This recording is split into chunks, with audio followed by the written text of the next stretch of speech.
Hi friends, welcome back to Amy Bakes. I'm Amy and today we're going to make a homemade vanilla pudding.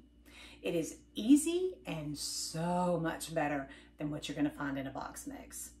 Recipe credit goes to foodlifedesign.com and the name of the recipe is homemade vanilla pudding without cornstarch. Let's get started. Here are the ingredients that we are going to be using today for our vanilla pudding. 3 cups of milk divided, 6 tablespoons of flour, 1/2 a cup of sugar, 1 teaspoon of salt, 2 tablespoons of butter, 2 egg yolks, and vanilla. Now when you separate your eggs, be sure to hang on to those egg whites because I have a super easy recipe for meringue cookies that takes 2 egg whites. So be watching for that video coming soon. And the supplies we're going to use are pretty simple. You're just going to need a saucepan, a bowl, a whisk, a few measuring cups and spoons, and some containers to put your finished product in. The first thing we're going to do is we're going to pour 2 cups of milk into a pot, and we're going to scald that over a medium heat.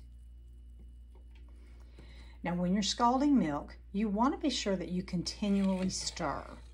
You don't want to just let that milk sit there or it's going to burn and then you're going to have little flakes of burnt milk and you're going to have to start over. So you want to just continually stir this. You're going to want to do this over a medium-high heat. So just keep stirring. What do you think of this little whisk thing?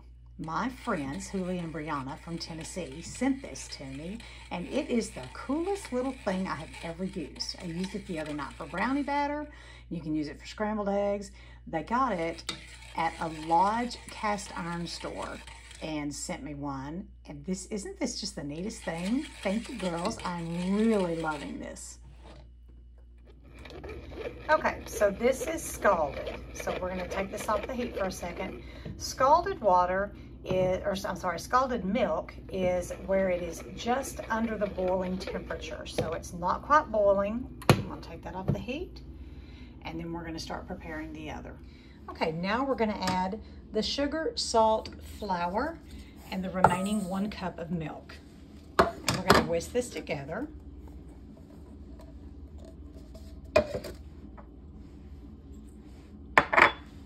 And then we're going to add this back to the scalded milk. We're going to mix this in. This is going to be a little bit lumpy. So we're just going to mix this in, and then we'll add that over to the other milk. Okay, now we're going to add the flour mixture into this. And we're going to put that over a medium heat.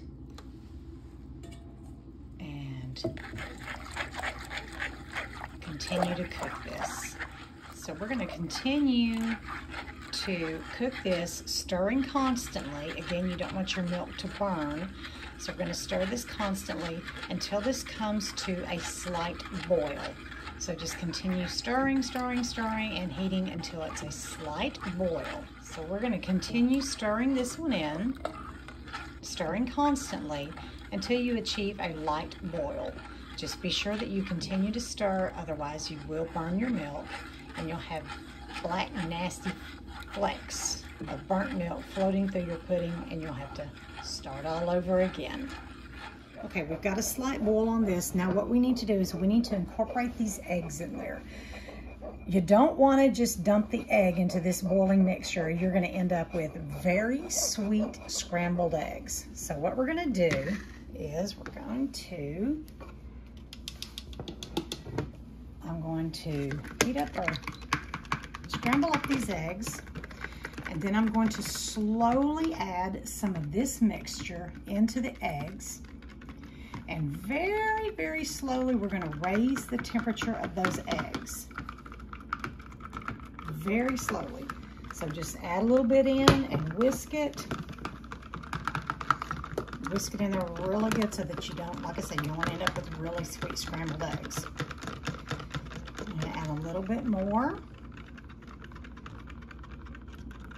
There we go. Slowly bringing up the temperature of those eggs. That's good. Now I'm going to return this to the heat, and I'm going to add the eggs back in, and then we're going to cook this for 1 more minute. All right, now we're going to add the scrambled egg, or heated egg mixture, back into the original, and you want to make sure you continually stir. There we go. Now we're going to bring that back to a boil, and we're going to cook that for 1 minute. It's already starting to boil, so we're going to set that timer for 1 minute. Okay, now we're going to put our butter in there, and we're just going to stir that in. Then we're going to add vanilla. The recipe calls for 1 teaspoon of vanilla, but you know me. I always believe in adding vanilla or measuring vanilla with your soul. But I've got regular vanilla here, and then I've got something special. You can make your own vanilla by getting a cheap vodka and just soaking vanilla beans in it. But I've got a bottle of Grand Marnier, and there are actually vanilla beans in there. I don't know if you can see that, but these vanilla beans have been in there for a long time. This has been sitting for about a year, and I use this in my baking a lot. So I'm gonna add a little bit of each of these vanillas to really punch up the flavor. Here's our regular vanilla. That's about ½ a teaspoon or so. Then we're gonna add just a little bit of this Grand Marnier. Shake it up a little bit. And there we go. That's about ½ a teaspoon. So that's about a total of a teaspoon-ish of vanilla. So we're gonna stir this in really good. Make sure that there's no lumps. And then we're gonna transfer them into our little dishes. And these awesome little pots are actually yogurt pots. And you can get this brand of yogurt, La Fermier, I'm probably butchering that name, but you can get them at Target, you can get them at Whole Foods or Central Market. I think even Sprouts has them as well.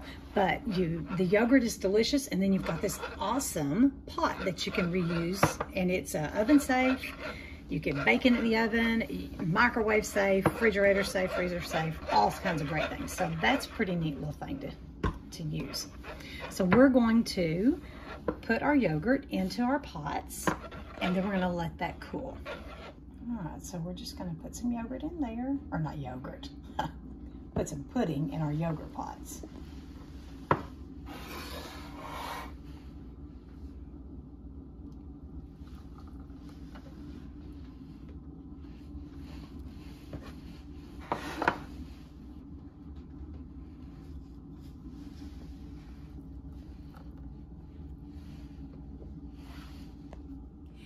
Now we're just going to cover these, and then we're going to stick them in the refrigerator to chill for a minimum of 30 minutes. When they're ready to serve, you can serve them as is, or you could add a little cut fresh fruit on the top, or you could put maybe some whipped cream, a little drizzle of chocolate syrup. And if you're looking for a good chocolate syrup recipe, go back a few videos because I've got a great one. You can also change these to a different flavor profile. When you're taking off the heat and you put the butter and the vanilla in, at that point you could add a ½ a cup of chocolate chips, or a ½ a cup of butterscotch chips, or peanut butter chip, and just stir that in until completely melted, and then put them in your individual containers.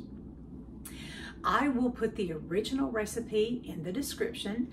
For today, I did double the recipe, but I will put it in its original form in the description for you. I do hope you give this recipe a try. It is so good and 1,000 times better than anything you're gonna find in a box.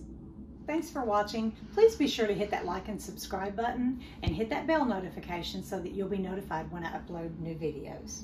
I do hope that you will give this recipe a try. It is so good. It's even good warm.